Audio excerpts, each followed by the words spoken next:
Welcome to Sometimes There's Side Eye, a podcast about two friends having real and unfiltered conversations about dogs and people. Listen as we talk about our lives with dogs, training, behavior, share some laughs, and a whole lot of banter. I'm Heather. And I'm Christy. Heather, what are we talking about this week? Oh man, I got some feelings. Okay, so I was just over here minding my own business, scrolling the interwebs. You're never minding your own business. I mean, maybe a little bit. And I came across a post that was shared by Trish McMillan, who we've mentioned many times. And I just sent it right to Christy. So here goes. It was written by Lori C. Williams, which I'm assuming is a professional dog trainer. Hot take: 99% of dogs do not have moderate to severe behavioral problems, as reported in a recent study.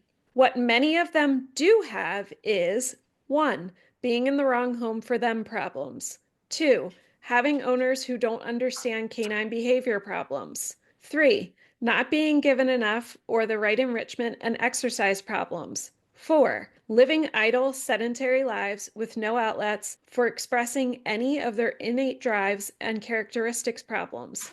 5. Having owners whose demands and expectations are unfair and unrealistic problems. I could go on, but hopefully you're getting the picture. Yes, given the above, dogs display behaviors and act out in many inappropriate, unacceptable, and in some cases even dangerous or unsafe ways. But it's easy to blame it on the dog having a behavioral issue and focusing on how to fix or manage the dog. Whereas, in my opinion, the focus should be on educating the owner, implementing lifestyle and environmental changes, creating realistic and achievable goals and expectations, and in some cases, rehoming the dog. I'm to the point where after 35 plus years, I don't even want to call myself a dog trainer anymore because 90% of what I do involves educating and assisting the owner to make changes. Let's be honest, for the most part, dog training is pretty easy. Owner training, not so much. Mm-hmm. That feels longer than what it was today when I read it. It feels long. Okay, I have feelings. Tell me about that. I don't know where to begin. Okay, first of all, should we just tell everyone that the study that she's talking about, or I don't even know that you call it a study, but I guess they pulled It is. data. Yeah. It is. They pulled That's a data study. from the Dog Aging Project, which is a group that has set out to collect data about dogs and kind of push that into different areas of study. And I myself had entered Tiago into this database. So technically, Tiago is part of what is this study that says 99% of dogs in the US have behavior problems. Right. Yeah. What started us asking the question, What does how that are they mean? defining? And we couldn't find that in the study, how they defined a behavior issue, right? Yeah. Well, I think it was based on how the owner, because some of the questionnaires were, let's say, does your dog have potty accidents in the house? 1 to 2 times a week, yes or no? And then some of the questions were, does your dog bark at strangers? Does this impact your life from a level 1 to 5? I mean, that's not exact examples, but Mhm. there were some of them where I had to say yes a no. And then there were some questions where it was me rating the behavior and how, I guess, annoying it is to me. So I find this really fascinating. I feel like there's a lot to unpack about the actual study and all of Mhm. that. But then there's the flip side of it and what this trainer had to say and how I feel about that. Mhm. Yeah. Yeah. So, do I consider Tiago to have behavior problems? Well, if you've listened to one episode of this podcast, then you would know that I say Tiago is perfect. And, Yeah. Yeah. Tiago is perfect. but But there is one thing that he does that I don't yes, think we've ever talked about on the podcast, I know. and that is he barks at the TV. And He doesn't bark at it my house, oh, but okay, he charges the TV. charges the TV Yes. and boosts. At my And house, he boofs at it. He oh, charges and boofs. okay, there's probably boofing. Yeah. The charging is what really ticks me off because he runs into the cabinet that's underneath the TV and it Mhm. has glass and it makes me mad. So I probably disregard the boofing and just pay attention to the running. Yes, and that I agree, that is a behavioral problem.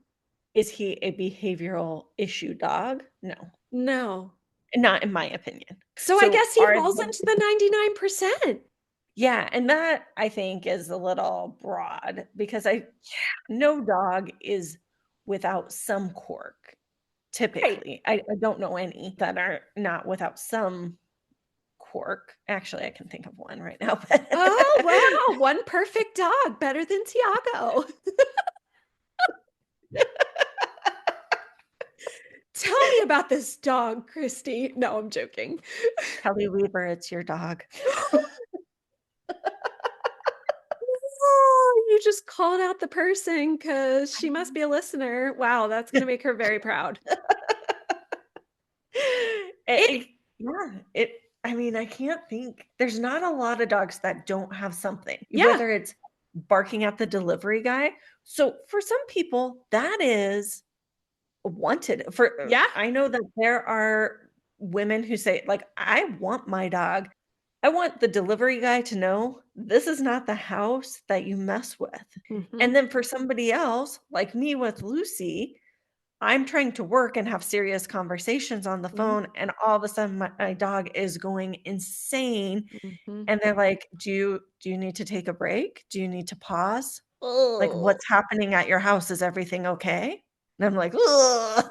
yeah, So for me, it was an issue, yeah. but in other circumstances, it would be welcome. So where do we draw that line Well, on yeah, what's a behavior issue yeah. that's not an issue to you, or is Well, it an issue to you?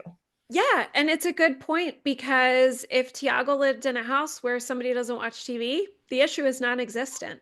Exactly. And then he would be perfect. I mean, Yeah. literally. But no, it blows my mind. I think like I read the 99% of dogs with behavioral have behavioral problems and I was like, damn. And then I thought, oh my gosh, Christy and I are always saying on the podcast how behavior's getting worse, worse, worse. And then I'm Right. like, but I don't think behavior's that bad. Like, oh my Right. gosh, what are we talking about? You know?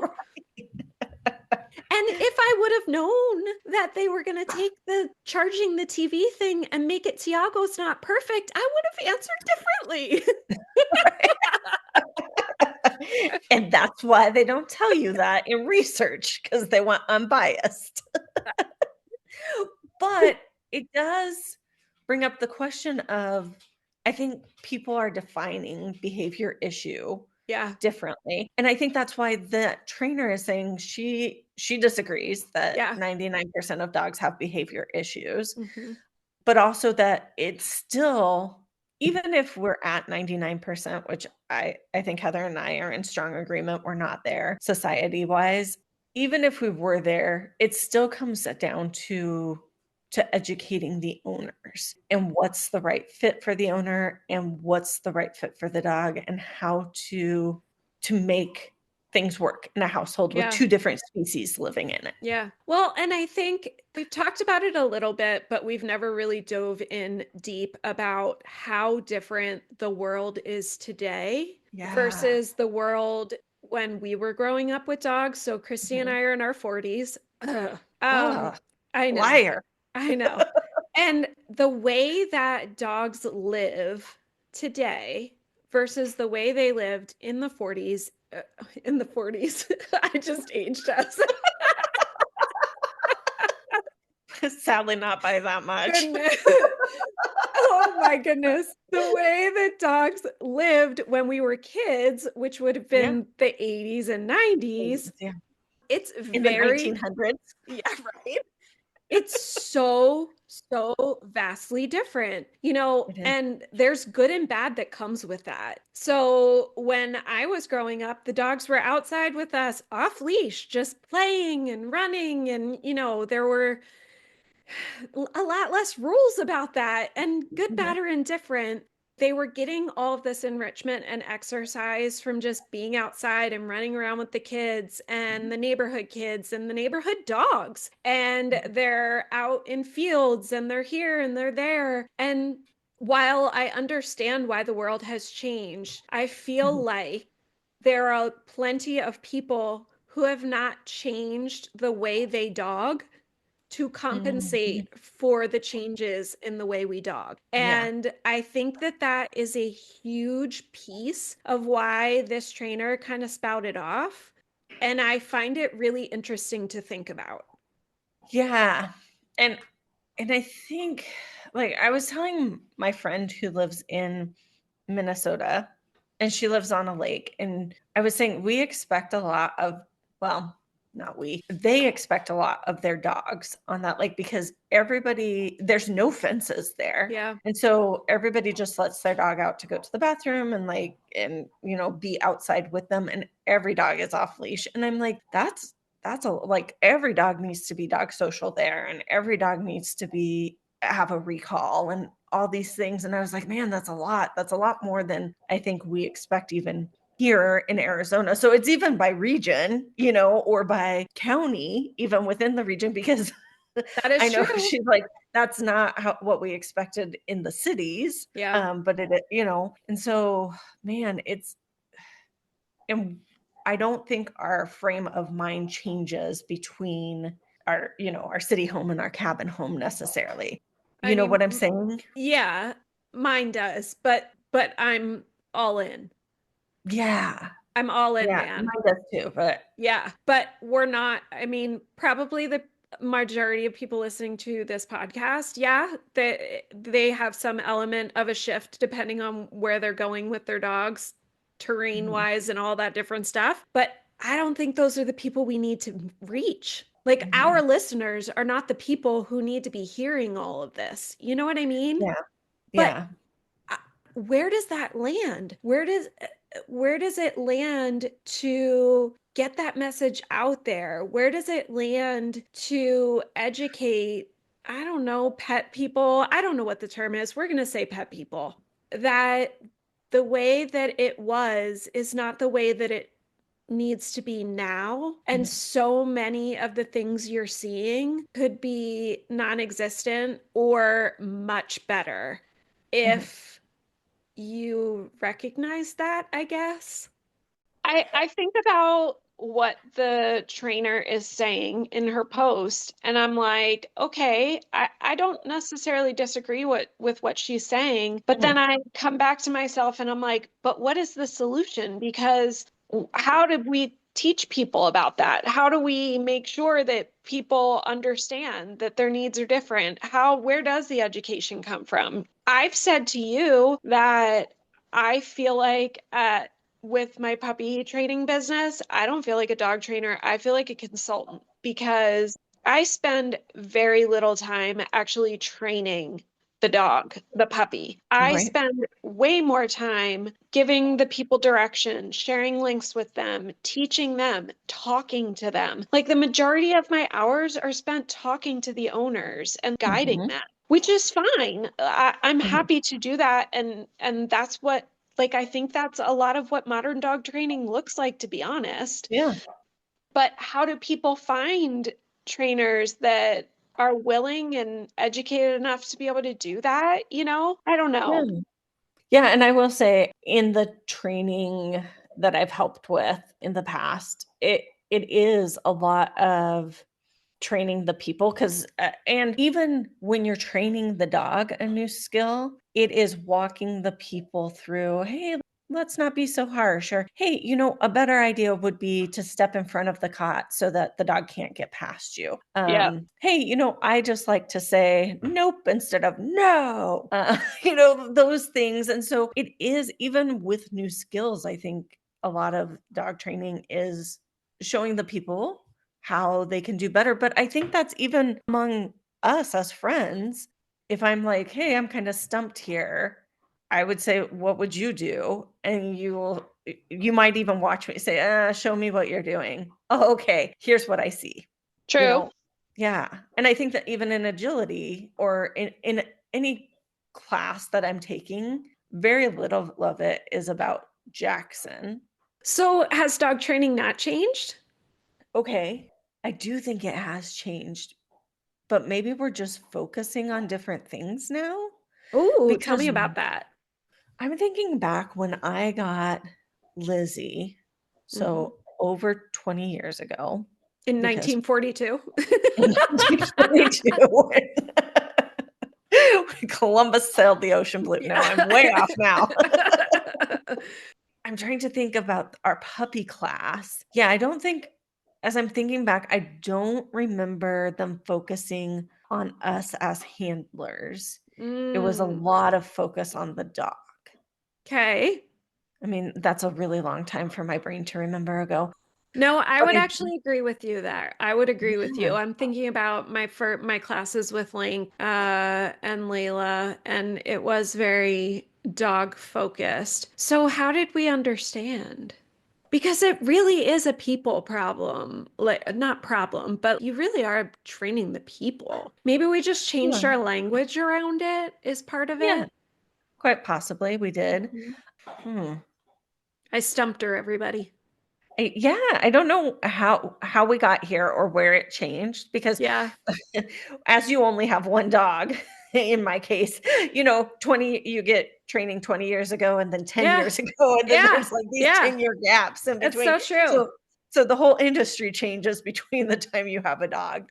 I would venture to say that part of the reason that things need to change even more is Mhm, because of the way that we live with our dogs and how much mhm, that has changed. And mhm, so I would venture to say that if the way we live with our dogs changes, we then have to change everything about how we live with them.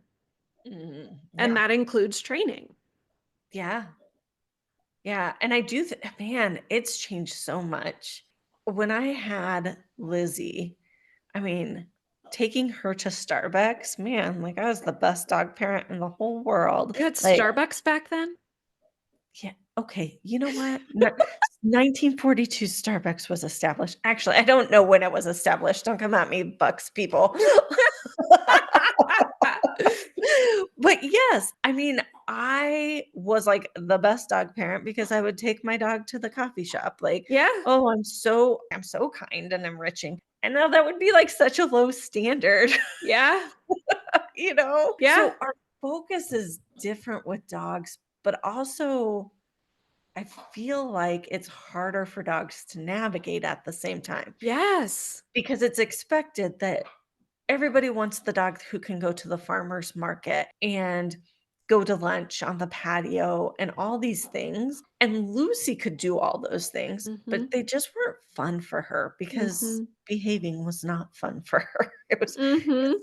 It was tiring. It was exhausting. And so in her later part of her life, I just stopped asking her to do those things because I know people are like, but my dog would much rather be like with me in a controlled environment. Lucy was not that dog. She was like, no, leave me at home. Mm, We could probably stand a break from each other.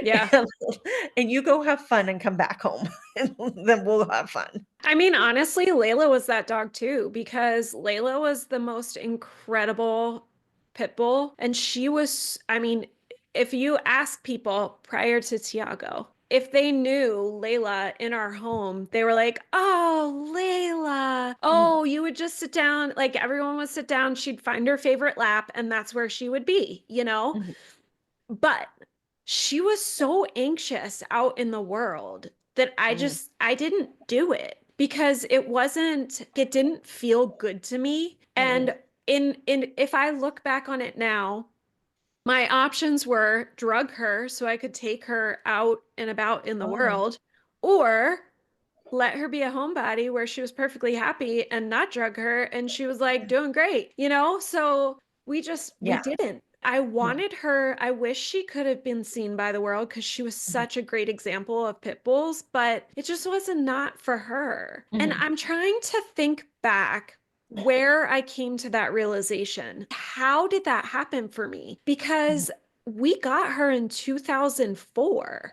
That's a fair amount of time ago. Mhm. How did I come up I with know, I keep thinking that's like 5 years ago, but it's 20 20 years ago. plus? Like, how did I recognize? Was it something said to me? How did I just all of a sudden be like, you know what? It's harder on her to be out in the world and anxious and uncomfortable, and I don't need to do that to her, Yeah. even though I wish she could.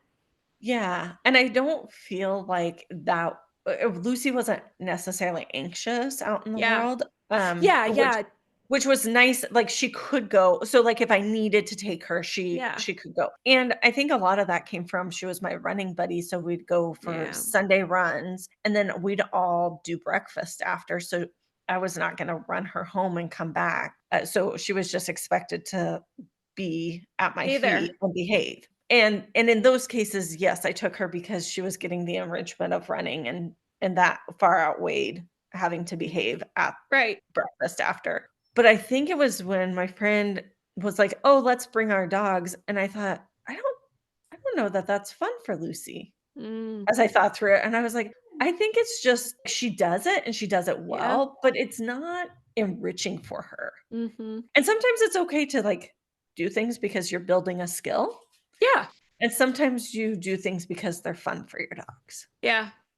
Yeah, I thought it was really interesting. I met, I'm going to say she's a young trainer. I mean, she's a heck of a lot younger than me at Fast Cat last weekend. And I was standing talking to her friend. And of course, she had the little bully thing. So, Mm, like, where do I migrate? of And course. we're standing there and we're having a conversation. It's me and these two women. And she says to me, and I thought this was so amazing and interesting at the same time, and really ties into this. She said to me, I embarked my mixed breed adopted dog so that I could know what her genetics were and make sure that I had the best opportunity to enrich her properly. And I was like, okay, I got feelings about that, but like, wow. I do think that she is making the best go possible Mhm, at giving her dog whatever they need, mhm, as all the different and the dog was, pit bull, bully, American bully, like, mhm, a whole machination of things. mhm, But I just thought to myself, wow, that's a very interesting way to utilize information mm, to better mhm. your dog's life. Yeah. Do And then uh-huh. go And ahead. then No, I want to hear what well, you're going to say first. I was thinking, do you think that that's necessary for everyone to do No. with a mixed breed? Yeah, because I think it does come back to dogs are individuals. Mm-hmm. And so even within breed standards, so Mm-hmm. if I got Jackson's DNA test back and he was 100% German Shepherd, clearly not. Mm-hmm. But there's so much variation within that breed too. Yeah. Well, But it's I like my do, three Rottweilers. They're all, yeah. yeah, but I do think that sometimes that his need to sniff comes from that. I mean, I think he has a need to use his nose Mm, more than just a desire to use his nose. yes, I would agree. And so I guess that's a really great way to use the resources we have today to say, okay, I'm going to lean towards some of these maybe traditional things that work for this breed or that breed that's in the mix and see if that works. But also, I would caution people not to limit yourself to that. If you find that your dog is a Bichon Frise and loves ripping things apart, that's maybe not typical for the breed, Yeah, but I would say, explore lots of different options within yeah, what enrichment your dog could does look like. like. Yeah. You know what other thoughts I have about this? Hmm. Okay. I totally get where she's going, and I am in no way poking, like, making fun at all. I super respect anyone who gets as much information as Oh, possible and yeah. then uses it. I I love think it. it's so smart. I personally, my look at DNA tests is they're fun. Yeah, they are I'm fun. not taking them as gold because the Mhm, more they find out, the more they whatever. mhm, But the flip side of it is, And where my brain goes, because I am who I am, is okay, all right, let's use Jackson since we know his like the back of our hand. We know Jackson's a German Shepherd and Chihuahua and Stafford. We'll use his three main breeds. Mhm. How do we know that just because he's a German Shepherd and that breed likes to herd, that when you mix it with a Chihuahua, that he's not scared of sheep? Which he's terrified of goats. But you know what I'm saying? We don't know Right. how that all goes into a mixed bag and Yeah. comes back out. Yeah, because with DNA, you're not like, "Oh, he'll have the look of the Chihuahua, the scream of the Stafford, Please no. and the herding ability." Like, Yeah. that's not how DNA works. No. So that I find very interesting. And Mhm. then, being who I am, And then I have to go down the rabbit hole of okay, is it harder for people to live with dogs if we're saying that it's harder based on just Mhm, we're talking about the post and the study and whatnot? If it is harder for people today to live with dogs, is part of that because we are taking all these different breeds and we're throwing them together and we don't know what those different mixes mean and what it comes out to be because and I know everybody purebreds started as mixed breeds. I do know that, but there's a lot of trial and error and time and generations behind, say, a Rottweiler, mhm, that although there's different scales and personalities, there are things about my Rottweilers that have been tried and true that go to the breed, and it's why I love the breed, and it makes them very predictable to me.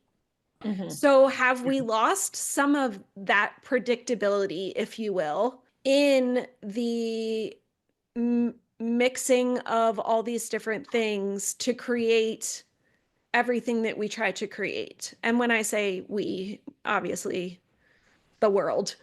Mhm. And does I that think make there's it always harder on dogs and people? I don't know, because I feel like there's always been mixed breeds, mutts, Yeah.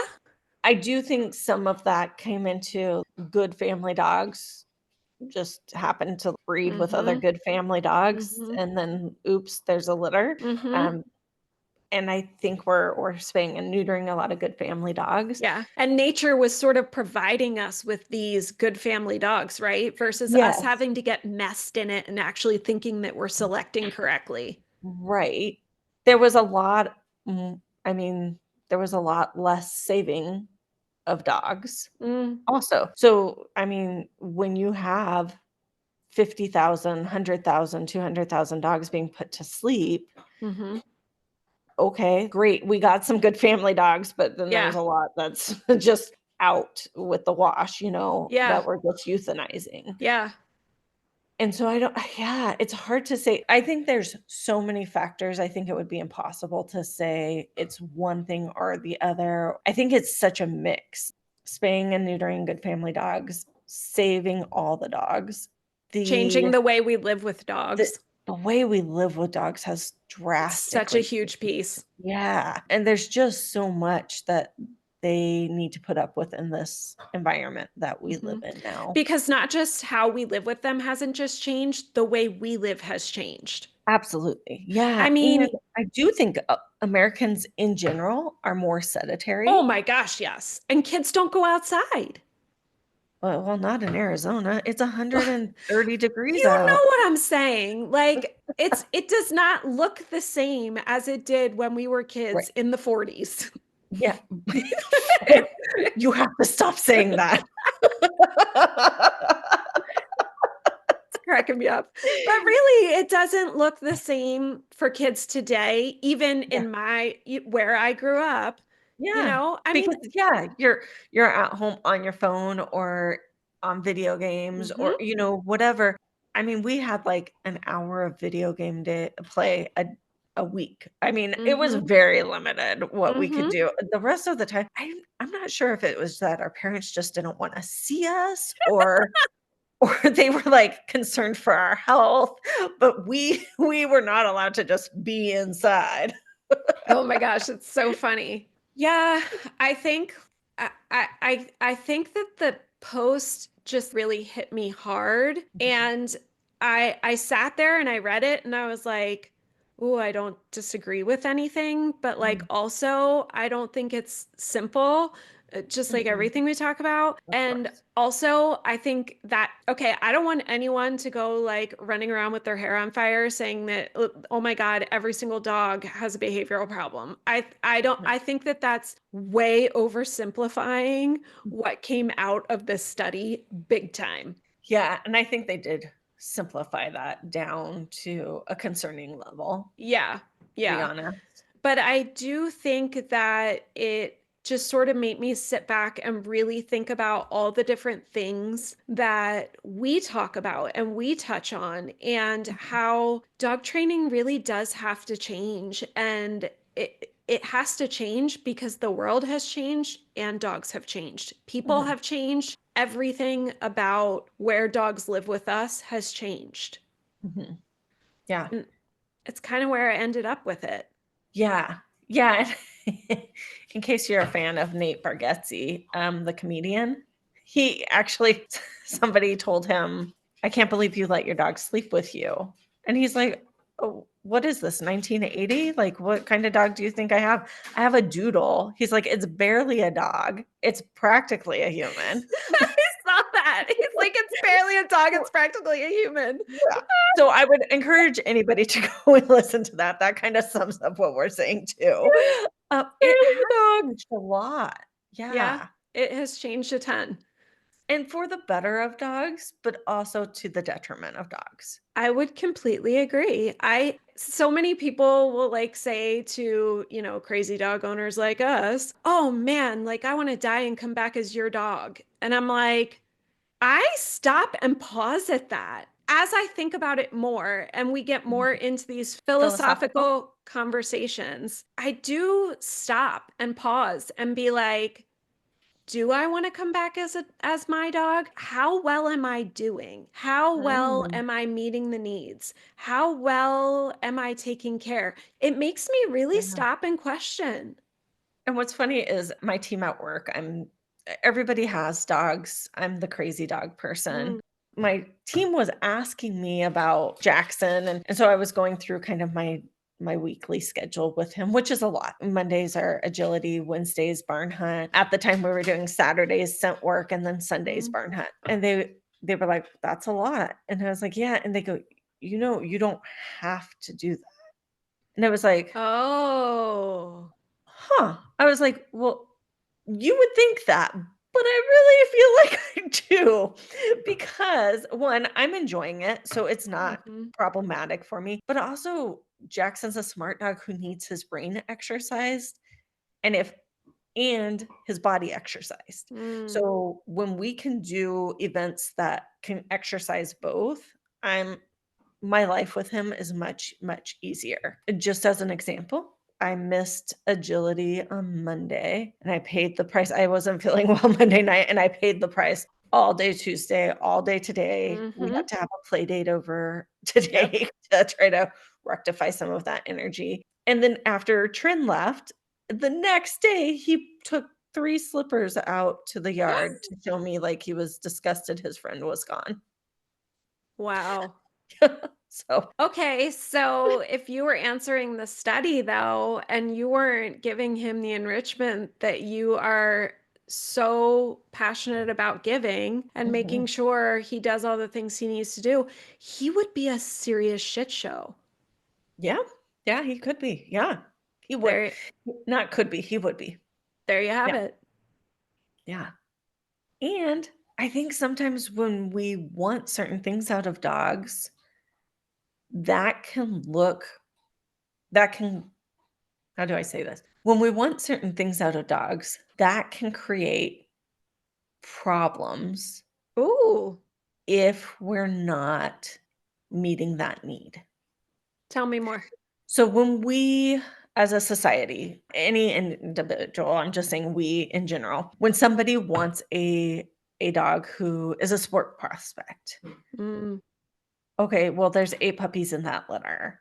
And let's say 7 of them go to sport homes, but 1 makes it to somebody who thought they wanted to do sports, but turns out they really just want a snuggly dog Mm-hmm. and they're not.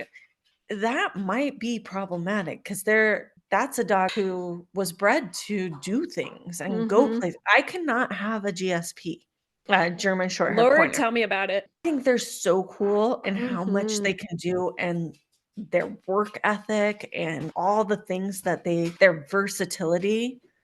I am not up to the task of Yeah. having a GSP Yeah. because they're so versatile and they Yeah. have this amazing work ethic and they need somewhere to put that. But doesn't that come back to the education again, just in a different Yeah. way?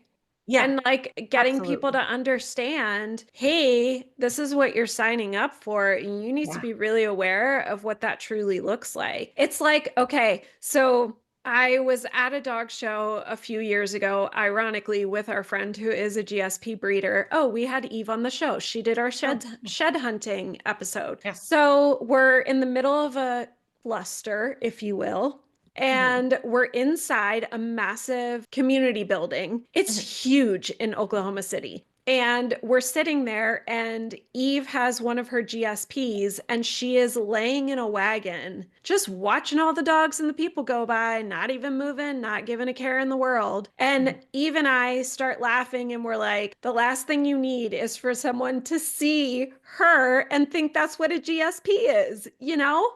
Yeah. But she was getting her needs met and she was trained and all this stuff. So she looks like that Mhm. when she needs Yeah. to be like that. Yeah, I mean, I think it's a really important piece of the whole thing. And it just does go back to that education.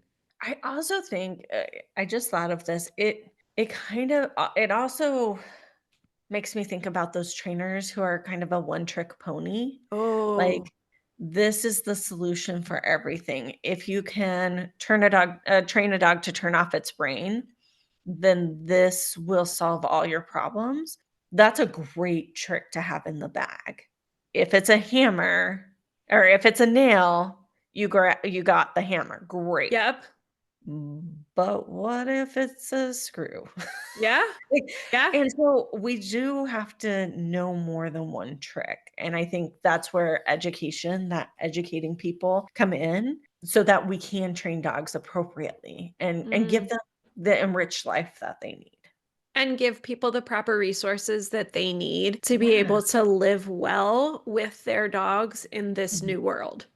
Yeah. Yeah, and I don't think that's a diss on people, No. owners, as we read that Facebook post, also 1942 Facebook. Yeah. Um, How do you know you were born in 1942 without telling me you were born in 1942?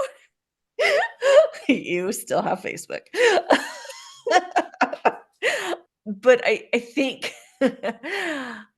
I don't think that's a diss on people No. people need to be educated. You don't know what you don't know until Mhm. you're in the situation. I think that's where that education comes in Mhm. to say, "Hey, there are other options other than just rehoming a dog." Mhm. Um, I wouldn't have known all these options until I really got into rescue and Mhm. met people who were doing lots of different things. You were doing certain things, other people in rescue were doing other things, and I kind of picked and grabbed and was like, "That could work for me. Oh, I don't think I'm prepared for that. That would never work, but I could do this thing over here and kinda make it my own." Mhm. And that's what I love about community is you can Mhm. share those ideas and really Mhm. pick each other's brains. Well, yeah, and I definitely think it reasons that if we are in quote unquote the world and Mhm. we are sitting here saying, damn, this is complex. Damn, there's like so much to consider here. And do we actually really know? How can we possibly think that the average pet owner, and that is not meant in a dig in any way, but No. the average pet owner can figure it out?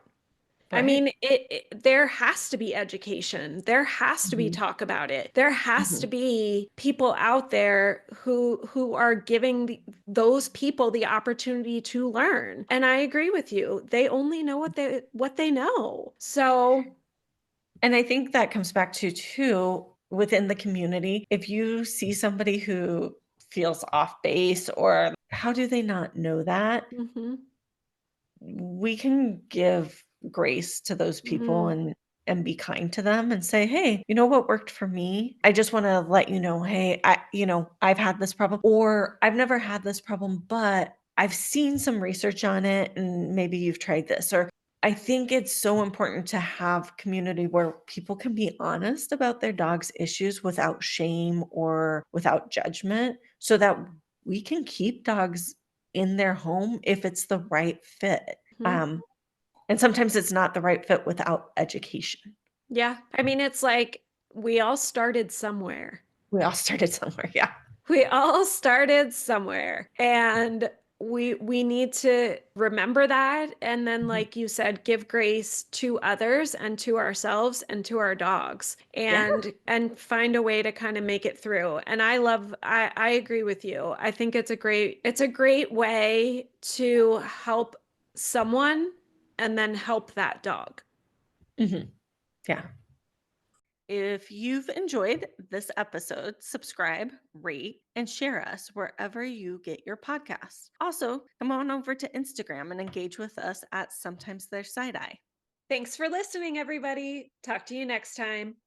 Bye. Bye.